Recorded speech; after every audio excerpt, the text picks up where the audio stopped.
और आइए सीधे आपको लेकर चलेंगे। इस वक्त हमारे साथ बेहद खास मेहमान रक्षा विशेषज्ञ major general retired Ashwini Sehwag ji मौजूद हैं और साथ ही हमारे साथ हमारे सहयोगी न्यूज रूम से नीरज राजपूत हैं। पहले जरा नीरज के पास आपको लेकर चलेंगे और जरा जानते हैं नीरज से क्या अपडेट मिल रहा है। नीरज, ये ईरान के विदेश मंत्री अब्बास अराक्ची की मुलाकात होनी है रूस के राष्ट्रपति व्लादिमीर पुतिन से, क्या जानकारी इस मुलाकात को लेकर, कब तक होगी मुलाकात?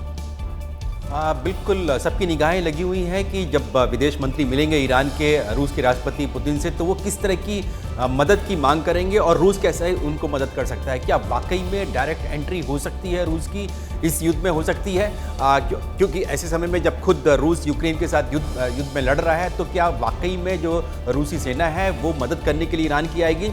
और दूसरी बात यह है कि रोमाना इसमें वो बहुत संभल कर कदम रखेगा क्योंकि जो इजराइल के खिलाफ सीधे तौर से जंग लड़ने की नहीं चाहता है, रूस नहीं चाहता है क्योंकि इजराइल में रूस की भी बहुत बड़ी एक पॉपुलेशन रहती है और उनके संबंध रहे हैं, रूस के और इजराइल के रहे हैं। लेकिन अगर अमेरिका ने इसमें एंट्री करी है युद्ध में और जैसे पुतिन ने पहले साफ कहा था कि आपको एंट्री नहीं करनी है, ये इजराइल और ईरान का युद्ध है, रीजनल वॉर है, आप उनको लड़ने दीजिए, वो अपने तरीके से निपटेंगे उसमें। लेकिन अगर आप एंट्री करेंगे तो फिर ये थोड़ा मुश्किलात हो जाएगी आपके लिए भी और पूरी दुनिया के लिए हो जाएगी, वर्ल्ड वॉर की दिशा में जा सकता है। तो अब अगर पुतिन अगर इसमें हिस्सा लेते हैं, इस युद्ध में लेते हैं, तो क्या वाकई में थर्ड वर्ल्ड वॉर की तरफ तब्दील हो जाएगा? इसकी तो सबसे बड़ा सवाल है। सीधे आपको लेकर चलेंगे। अश्विनी सेवाग साहब हमारे साथ मौजूद है। जनरल सेवाग, मैं आपसे समझना चाहती हूँ कि ये मुलाकात जो ईरान के मंत्री करेंगे राष्ट्रपति पुतिन से, रूस के राष्ट्रपति से, और उससे पहले रूस का ये बयान आ जाना कि साहब ये हमला करके अमेरिका ने सीधी एंट्री लेकर ये तो पैंडोरास बॉक्स खोलने का काम कर दिया है, इससे क्या संकेत मिल रहे हैं सर? रूस की भूमिका क्या रहने वाली है और रूस के साथ साथ चीन की भूमिका अब इन हालात में क्या होने वाली है? हाँ देखो रोमाना, सच्चाई ये है कि ईरान के साथ कोई खास देश है नहीं। अगर आप रूस और चीन की बात करें, रूस की सबसे बड़ी प्रॉब्लम क्या है, रूस लड़ाई लड़ रहा है यूक्रेन और यूक्रेन के पीछे सारा नेटो खड़ा हुआ है और ऐसे में उसके पास ना तो हथियार ना अम्यूनिशन देने को है ईरान को। तो मुझे लगता नहीं कि ये रूस कोई खास मदद कर पाएगा ईरान की। और इसी प्रकार से अगर आप चीन को भी देखें, चीन जो है, हाँ ये सच्चाई है कि वो हर मंच पे ईरान का साथ देगा, मगर डायरेक्ट हेल्प क्या कर सकता है वो इम्पोर्टेंट है। कुछ अम्यूनिशन, कुछ वेपन देगा, कुछ सैटेलाइट से भी सर्वेलेंस की जो उसको इंटेलिजेंस देगा। इसके अलावा मुझे भी नहीं लगता चीन भी कि इसके अंदर इन्वॉल्व हो सकता है क्योंकि वो नहीं चाहेगा कि इसके अंदर इन्वॉल्व होके अपनी इकोनॉमी को एक प्रकार से डीरेट करे। तो मुझे लगता नहीं कि ऐसा कुछ होगा क्या कि अगर मान लो ईरान ये जो स्ट्रेट ऑफ हॉर्मुज को बंद कर देता है तो इसका इम्पैक्ट सबको पड़ेगा और उसमें चीन की बहुत ज़्यादा भूमिका है क्योंकि चीन का जो ईरान का 80% जो ऑयल एक्सपोर्ट होता है वो चीन को जाता है, तो वो डायरेक्टली इसमें इन्वॉल्व होगा। इसलिए यही है कि अब ईरान करेगा तो करेगा क्या वो मिडिल ईस्ट पे कुछ अमेरिका की बेसिस को स्ट्राइक करेगा या स्टेट ऑफ हॉर्मुज को ब्लॉक करेगा? कुछ तो करेगा क्योंकि उसको ऑनरेबल एग्जिट चाहिए रोमाना। ये एक बहुत इंपॉर्टेंट चीज है क्योंकि जब तक देखना होगा कि आखिरकार होगा क्या करेगा ईरान और किस तरीके से वो ऑनरेबल एग्जिट, मतलब वो एक फेस सेवर जो ईरान अपने लिए तलाश पाएगा। इस बीच अमेरिका ने भारतीय समय अनुसार कल सुबह 4:30 बजे ईरान की 3 न्यूक्लियर साइट्स थी जिस पर हमला बोला था और इसी के बाद मिडिल ईस्ट में तनाव और बढ़ गया। लेकिन ईरान को अमेरिका के इस हमले की भनक तक नहीं लगी। अमेरिका ने यह हमला कैसे किया, उसी को लेकर एक्सक्लूसिव जानकारी अब हम आपको देने जा रहे हैं। दरअसल 21 जून दोपहर 12 बजे B-2 बॉम्बर्स रवाना होते हैं और इसी वक्त अमेरिका की तरफ से टैंकर्स की तैनाती की जाती है। 21 जून को ही शाम 5 बजे B-2 बॉम्बर्स की मदद के लिए जंगी जहाज पहुंचते हैं। 21 जून को शाम 5 बजे अमेरिका के मिशन की शुरुआत होती है। 21 जून शाम 6 बजे ईरान में अमेरिका के B-2 बॉम्बर्स दाखिल होते हैं। 21 जून को शाम 6:40 से 7 बजे तक अमेरिका ने ईरान की 3 न्यूक्लियर साइट्स पर हमला किया और कुछ देर बाद शाम 7:30 बजे ईरान से अमेरिका के B-2 बॉम्बर्स बाहर निकल गए। इस दौरान अमेरिका F-22 रैप्टर्स जेट के जरिए B-2 बॉम्बर्स को हवाई मदद भी लगातार दे रहा था। ऑपरेशन मिडनाइट हैमर पूरा करने के बाद अमेरिका के सभी B-2 बॉम्बर्स वापस अपने बेस मिसौरी लौट चुके हैं सुरक्षित। तो ये एक तरीके से मिनट टू मिनट डिटेल इस ऑपरेशन मिडनाइट हैमर की जो सामने आई है। कैसे मिसौरी से उड़ान भरी थी अमेरिका के इन B-2 बॉम्बर्स ने और किस तरीके से ऑपरेशन को अंजाम देकर ये वापस लौटे। सीधे एक बार फिर से आपको लेकर चलेंगे। हमारे साथ खास मेहमान जनरल सिवाच भी जुड़े हुए हैं और साथ ही हमारे सहयोगी नीरज राजपूत भी इस वक्त हमारे साथ मौजूद हैं। नीरज जी, एक तरीके से मिनट टू मिनट जो सारी डिटेल्स थी, कैसे मिसौरी से ये B-2 बॉम्बर्स इन्होंने उड़ान भरी, किस तरीके से इनको कवर दिया जा रहा था, सुरक्षा मुहैया कराई जा रही थी और पूरी रणनीति के साथ, पूरी प्लानिंग के साथ ये अपने टारगेट पर बॉम्ब गिराते हैं और फिर सुरक्षित वापस अपने बेस पर लौटे। नीरज, माना देखिए, ये जो ऑपरेशन मिडनाइट हैमर किया है, ये दिखाता है कि दुनिया की सबसे बड़ी ताकतवर जो मिलिट्री कंट्री है, यूएस है, वो भी किस तरह से अपने जो प्लान्स हैं, अपनी जो अटैक्स है, वो किस तरह से प्लानिंग करती है उसको। और इसमें जो खास तौर से इन्होंने जो प्लानिंग करी, उसमें सबसे पहले फ्राइडे को दिखाया कि उनके जो B-2 बॉम्बर्स हैं वो निकल चुके हैं, उनके सारे ट्रांसपोर्टर्स, उनके जितने भी सेंसर्स थे वो सारे ऑन थे, जिससे कि पूरी दुनिया देख सके, सैटेलाइट के जरिए देख सके कि उनके बॉम्बर्स निकल चुके हैं। और उसी दौरान ही जो व्हाइट हाउस का एक बयान आया था कि 2 हफ्ते का समय चाहिए। तो ऐसे में ईरान है, रशिया है, चाइना, इन सबको लगा कि 2 हफ्ते बाद अमेरिका अटैक करेगा।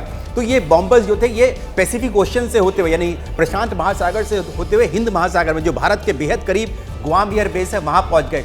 और ईरान को ऐसा लगा कि 2 हफ्ते का टाइम है तो अपना सामान यहाँ से, यानी कि यूरेनियम आप वहां से निकाल सकते हैं। लेकिन उसी दौरान ही दूसरा पैकेज जो था B-2 बॉम्बर्स का, वो निकल चुका था। वो पूर्व की तरफ से, जो आपने बताया अमेरिका का जो व्हाइट मैन एयर बेस है, वहां से निकले।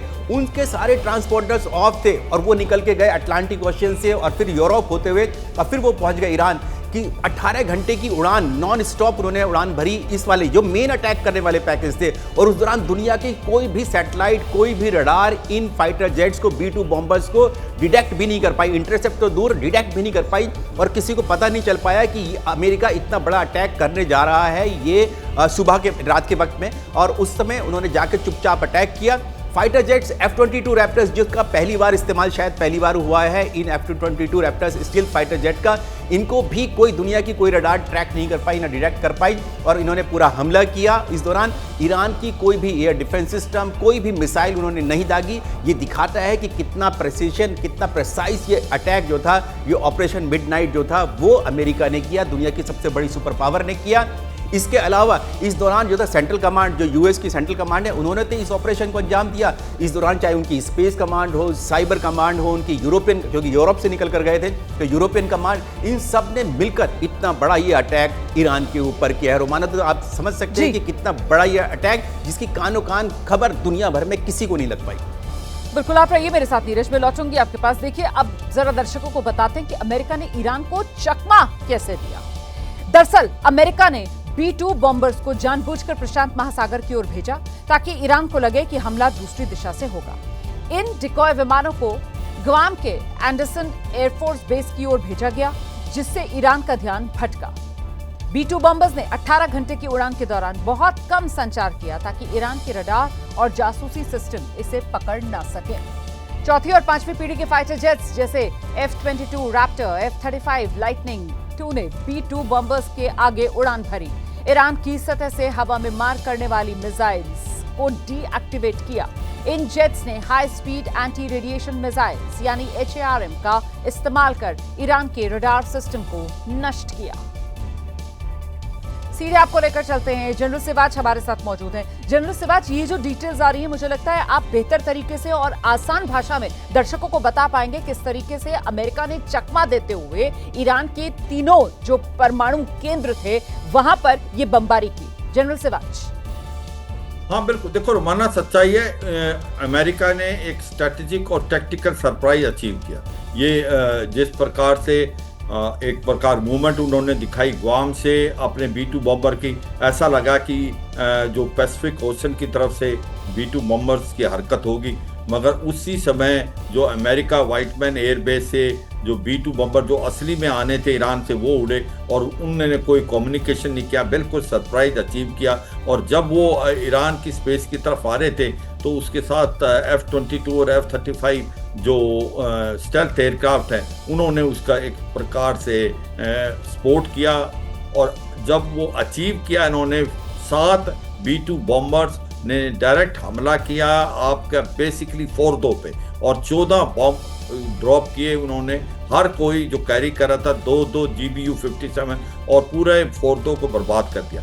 इसी समय जो कि आपका पर्शियन गल्फ में था, सबमरीन से इन्होंने टोमाहॉक मिसाइलें फायर की, और वो जो गई है नटाज में और इस्फहान में, उनको है इन्होंने एक प्रकार से जो टोमाहॉक मिसाइल से किया। ये सारा का सारा ऑपरेशन 30 से 35 मिनट में ख़त्म होगा, और फिर एयरक्राफ्ट उससे पहले ही छोड़ चुके थे जो एयर स्पेस ईरान की, और मिसाइलें उसके बाद हिट की हैं इफ्शान तो से 20 और मिनट का समय आ रहा है सर सामने। 6:40 पर वो शुरू होता है ऑपरेशन, और 7 बजे तक ऑपरेशन खत्म। मतलब महज 20 मिनट में पूरा का पूरा ऑपरेशन जो है वो अमेरिका ने अंजाम दे दिया था। देखिए, अमेरिका ने ईरान में ये 3 परमाणु ठिकाने, जिसमें फोर्डो का नाम आप सुन रहे हैं, नातांज का नाम आप सुन रहे हैं, इस्फहान का नाम आप सुन रहे हैं, ये 3 परमाणु ठिकानों पर अमेरिका ने B-2 बॉम्बर्स और जो टोमाहॉक मिसाइल्स है उससे हमला किया।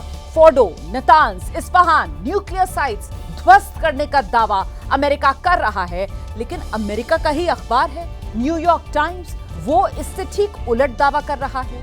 जहां ट्रंप ईरान के 3 न्यूक्लियर साइट्स को तबाह करने की बात कर रहे हैं, वहीं न्यूयॉर्क टाइम्स दावा कर रहा है कि ये तीनों न्यूक्लियर साइट्स पूरी तरीके से नष्ट नहीं हुए हैं। डोनाल्ड ट्रंप ईरान में शानदार सफलता के लिए B-2 बॉम्बर्स के सटीक निशाने को श्रेय दे रहे हैं, और इसके ठीक उलट न्यूयॉर्क टाइम्स अखबार दावा कर रहा है B-2 बॉम्बर तो एक जगह पर सटीक हमला कर ही नहीं पाए, और 30,000 पाउंड के बंकर बस्टर गिरने की वजह से न्यूक्लियर साइट पर एक नहीं कई जगह गड्ढे नजर आ रहे हैं। अमेरिकी सेना फोर्डो न्यूक्लियर साइट पर सटीक हमले का दावा कर रही है, तो न्यूयॉर्क टाइम्स दावा कर रहा है ट्रंप की धमकियों की वजह से ईरान ने 400 किलो यूरेनियम हमले से पहले ही हटा दिया था।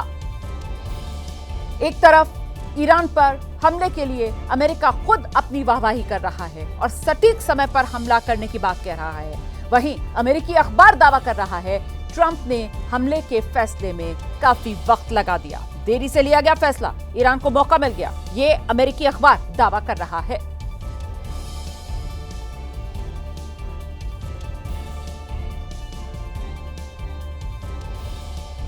तो अमेरिका ने ईरान के 3 परमाणु ठिकानों पर बड़े पैमाने पर हमला किया, जिसके बाद अब दुनिया भर की जुबान पर एक ही सवाल, आखिर हमले में ईरान के परमाणु ठिकानों को नुकसान कितना पहुंचा है।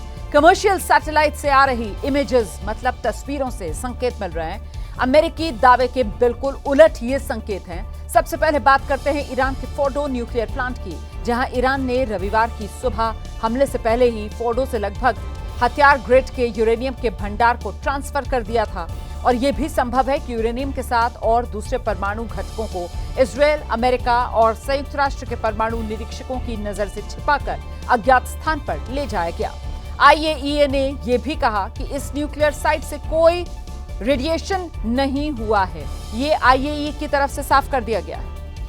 तो अमेरिका ने ईरान के सबसे सुरक्षित न्यूक्लियर साइट को तबाह करने का दावा किया, लेकिन सैटेलाइट तस्वीरों से साफ है हमले के बाद साइट के बाहर 5.5 मीटर का गड्ढा हुआ, जबकि असल परमाणु ठिकाना तो 40 मीटर जमीन के नीचे है, और तो और साइट के ऊपर 8 मीटर मोटी कंक्रीट की खोल है। दावा है कि अमेरिकी हमले में साइट का ऊपरी हिस्सा भी पूरा नहीं टूटा।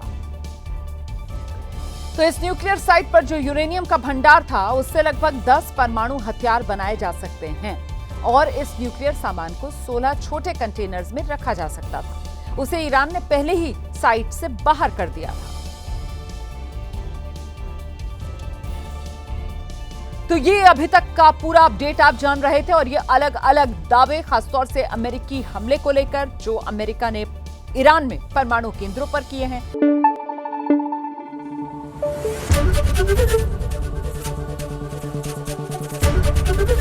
ABP न्यूज आपको रखे आगे।